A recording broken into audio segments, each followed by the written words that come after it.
Welcome to the video from our spring 2025 trip to southern Utah and northern Arizona. We were on the road for 7 weeks in April and May with only 2 specific places on our agenda. We were on Caleb's wave permit, and we wanted to visit Cathedral in the Desert. For the remainder of the trip, we let the scenery, weather, and road be our guide.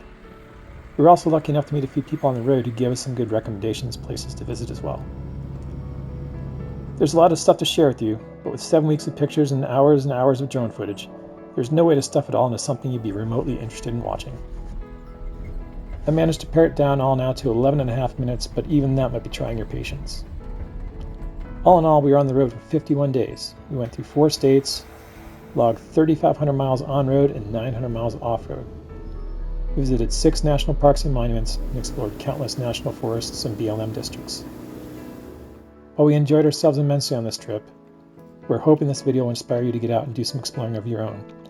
There are some amazing places all around us, and now more than ever, we need to get out and enjoy them before they're lost.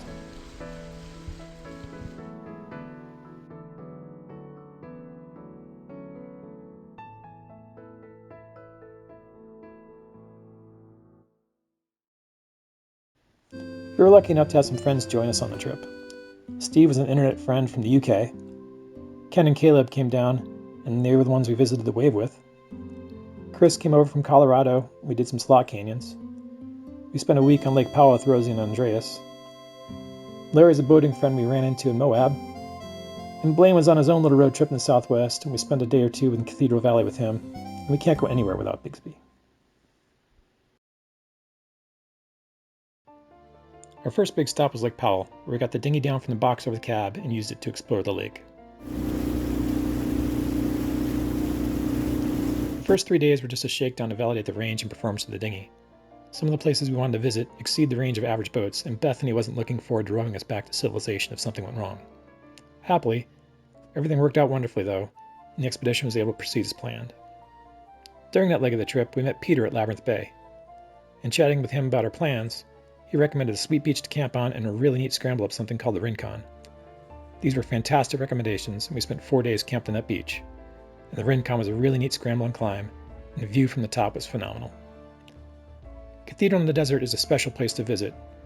It's a secluded chamber within a side canyon of the Escalante River, which was flooded as a Lake Rose, disappearing in the 70s, presumably forever. Due to the drought situation, it now occasionally resurfaces, first in 2005 and then a handful of times since, including now. We took advantage of this and visited in the morning and afternoon, and got to observe changes in lighting. It was an absolutely beautiful place and a very spiritual experience.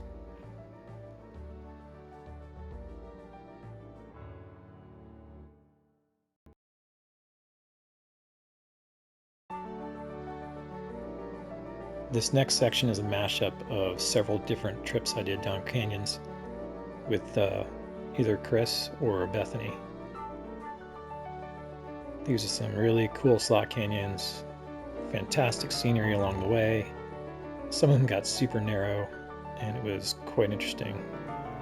There were a handful of rappels we had to do, and 1 or 2 of them were still holding water as well, so you'll see that there's some photos here where we get incredibly muddy, and also made for challenging traction trying to climb in and out of the potholes. These were some of the narrowest slots that I've done ever. Some are basically, belt buckle to butt cheek against rock one side to the next. You can see here, literally it's not much larger than my rib cage. And what you see here is about an 85-foot rappel for the finish of one of the canyons. This is just outside of Canyonlands National Park. I really appreciate Chris making the trip and spending the time to come out and play.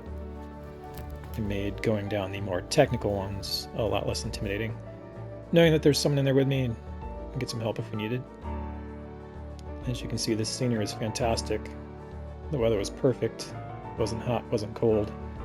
The only thing about it was, like I said, some of the potholes had quite a bit of water, and you can see what that amounted to once we were walking through it. So a lot of fun. These canyons are fantastic. Gorgeous scenery. The lighting's phenomenal, and just some really special, epic little places to visit.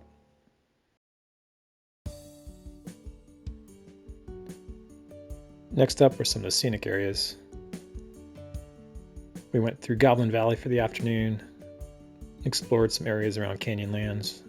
This is Colonnade Arch, or sometimes called Five Hole Arch, right next to Crocodile Rock. Went through Bryce, had a fantastic campsite there, had a fun campfire, and ended up getting snowed on that evening. Shortly thereafter, down in Moab, we explored Professor Creek and Mary Jane Canyon. Had a lovely waterfall in it. It was a nice day to go walk up and down in the creek. Felt fun. Wasn't hot, wasn't cold. Explored Onion Creek Road. It took us up into these plateaus that were just stunning. We spent the night over by Gemini Bridges. I moved over to the Hole in the Rock Road, took some great scenery, and I hiked out to Reflection Canyon to catch some sunrise photos.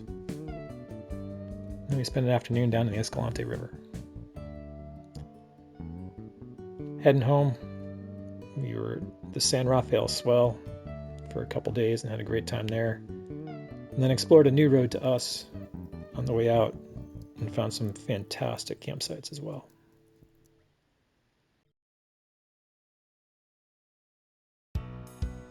Probably the biggest event on the trip was our permit for the wave.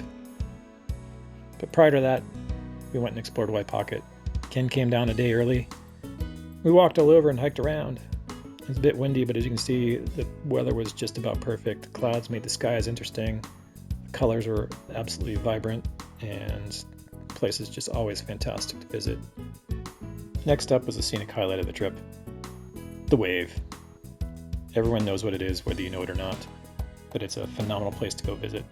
It's very tough to get a permit, and Caleb was actually able to snag one and had us on it with him. So it's a really fun visit. Always love hiking there. Took them up to Top Rock Arch, took them to the Alcove and to Melody Arch. Had a walk around the backside and came out the front, then went out through the Boneyard and the ridges over there. It was a great trip, great day. Appreciate the community effort to grab the permit. On the way out, we saw a bunch of mountain goats.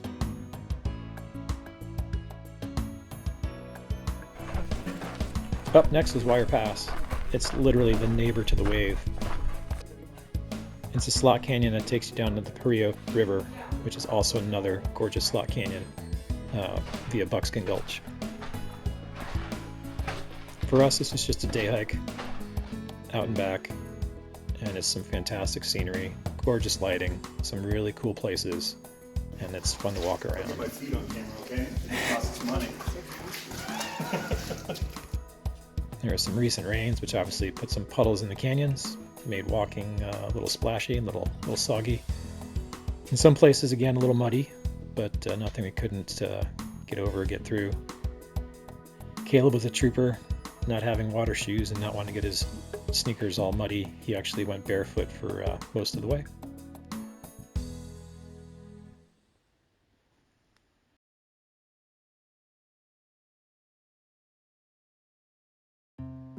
We'll close out here with some B-roll.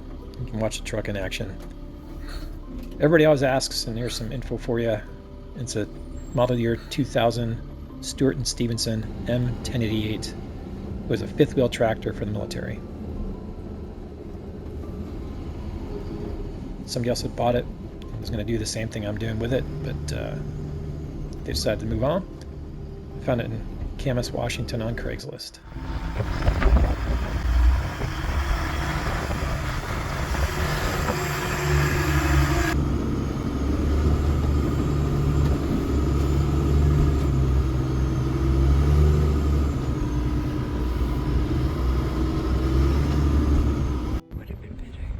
You can see what it's doing here, and while it's not incredibly technical, you can see that it's doing a fantastic job of getting us through it.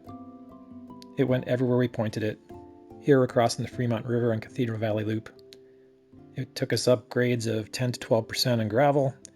It took us down the same stuff in different places. It was through mud, it was through rivers, it was crossing where there's supposed to be a bridge and there was none. It took us everywhere we went, and the important thing is it also got us back. Big rocks.